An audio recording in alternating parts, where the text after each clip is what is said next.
Tapi triwulan kedua angkanya memang seperti itu, tidak ada manipulasi BPS. Kalau yang nyangka-nyangka itu ekonominya nggak berapa ngerti. Boleh ngomong gitu? Menteri Keuangan boleh ngomong gitu kan ya? Jadi lihat juga suplai uang pada waktu seperti apa. Ekonomi Indonesia tumbuh 5,12% pada triwulan 2 2025. Ini mencerminkan ekonomi domestik yang terjaga, ditopang oleh konsumsi rumah tangga yang resilient, investasi yang meningkat, dan ekspor yang tetap kuat. Saya pikir teman-teman udah tahu semua data detail ini, saya nggak usah masuk terlalu detail. Next. Jadi, next. Konsumsi rumah tangga tumbuh cukup baik, 5%. Investasi meningkat sampai 6,99%. Investasi bangunan tumbuh 4,9% dan investasi mesin tumbuh 25,3%. Ini kan masa lalu ya. Bagian dari Anda anggap angka ini salah, 5,12 katanya 5 tambah 1 tambah 2, 8. Tapi bukan itu. Di belakangnya kalau Anda lihat laju pertumbuhan uang, pada triwulan kedua tuh tumbuh uangnya cukup kenceng. Jadi emang itu yang mendorong belanja konsumen tumbuh kuat 5%. Karena emang pada waktu itu digenjot uang sampai dengan bulan April. Ada delaynya April, Mei, Juni, Juli. Biasanya 3 bulan. April, Mei, Juni, Juli, habis. Mei digenjot lagi ke bawah uangnya sehingga uang melambat sehingga kita mengalami perlambatan ekonomi setelah itu. Tapi triwulan kedua angkanya memang seperti itu, tidak ada manipulasi BPS. Kalau yang nyangka-nyangka itu ekonominya nggak berapa ngerti. Boleh ngomong gitu? Menteri Keuangan boleh ngomong gitu kan ya? Jadi lihat juga suplai uang pada waktu seperti apa. Slide 12. Sektor manufaktur sebagai kontributor ekonomi terbesar kembali menguat dengan pertumbuhan mencapai 5,68%, tertinggi sejak tahun 2022. Jadi manufaktur kita di Q2 sudah mulai recover. Mungkin Q3 agak melambat sedikit, tapi Q4 pasti akan tumbuh lebih cepat lagi sesuai dengan perbaikan ekonomi dan perbaikan demand karena suplai uang ditambah di sistem perekonomian. Next. Berikutnya. 16. Pertumbuhan ekonomi terdistribusi dengan baik ke seluruh wilayah Indonesia. Pulau Jawa tetap menjadi kontributor utama perekonomian nasional dengan pangsa PDB sebesar 59,6% dan pertumbuhan mencapai 5,2%. Jadi kalau kita lihat sebetulnya kalau pangsa tuh jarang, perubahannya lambat sekali. Kita lihat pertumbuhannya aja deh. Itu Sumatera tumbuhnya 5,0% di triwulan kedua, Kalimantan 5%, Sulawesi 5,8%, Papua 3,3%, Bali dan Nusa Tenggara hanya 2,8%. Jadi kita tahu kelemahan kita di mana, nanti itu kan kita perbaiki Bali, Nusa Tenggara, Papua, dan Nusa Tenggara. Oke. Next. Aris ya, tuh, protes sama saya. Oke. Berikutnya. Next. Sejumlah indikator domestik juga menunjukkan tren positif. Aktivitas manufaktur kembali ke level ekspansi, keyakinan konsumen tetap berada di level optimis, konsumsi listrik dan penjualan retail tumbuh positif.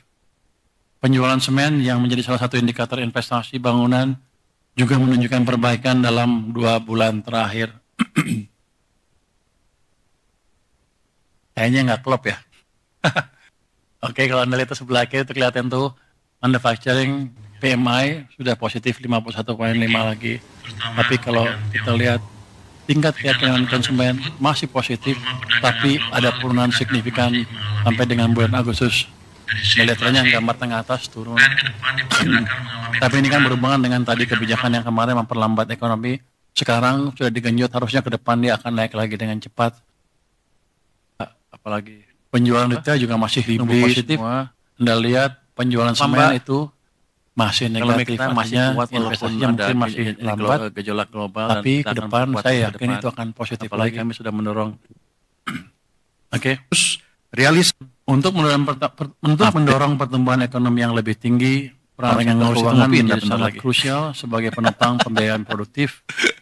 Sampai dengan Agustus lalu kita masih menghadapi tantangan jadi belum ya Mbak. Tapi itu sisi pertumbuhan uang beredar nanti yang lemah seperti apa. Dengan pertumbuhan ekonomi saya dengan mencatat hanya 0,3%. Untuk sementara sih kalau saya lihat sih, Anda lihat tuh belum perlu. M0 yang merah tuh gambar yang atas semuanya udah stabil. Di 2025 tuh cenderung pada dasarnya saya akan lihat di April terus turun lagi ke bawah dalam rokok ilegal yang masih lewat situ sampai Agustus. Tapi saya akan random cek.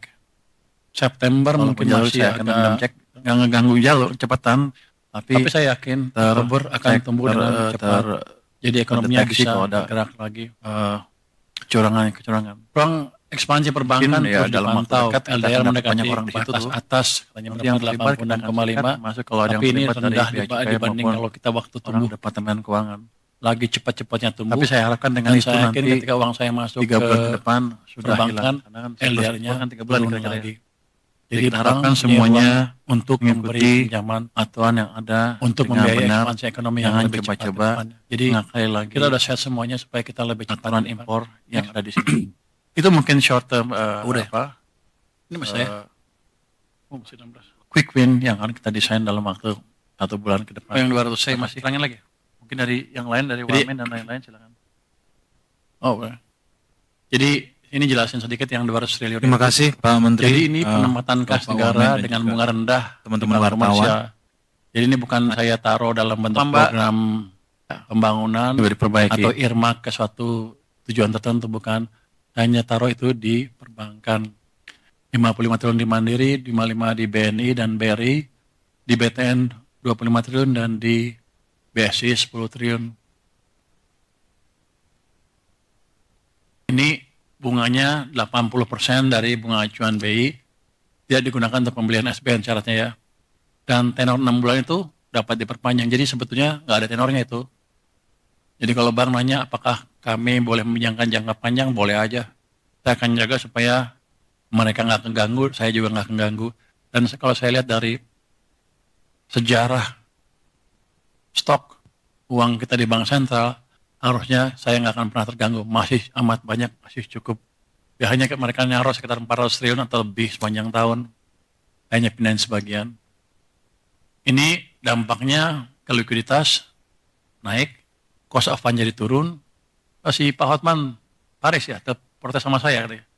Waktu dia memperpanjang depositonya, bunga jadi turun, dia jadi rugi katanya. Emang itu tujuan saya. Nah, biar dia belanja lagi, kalau belanja kan ekonomi jalan. Atau dia bagi-bagi ke orang, ekonomi jalan. Memang itu tujuannya. Jadi itu merupakan konfirmasi bahwa kebijakan kita mulai jalan. Konsumsi dan investasi akan naik karena bunga turun dan multiplier efek untuk pertumbuhan ekonomi akan kelihatan semakin signifikan. Ini juga kedepannya akan kita sinergikan dengan fiskal moneter. BI sudah menurunkan 25 basis. Itu tujuannya sama, untuk membantu likuiditas di sistem perbankan supaya bunga turun, supaya ekonomi jalan. Jadi mereka juga sekarang pro growth.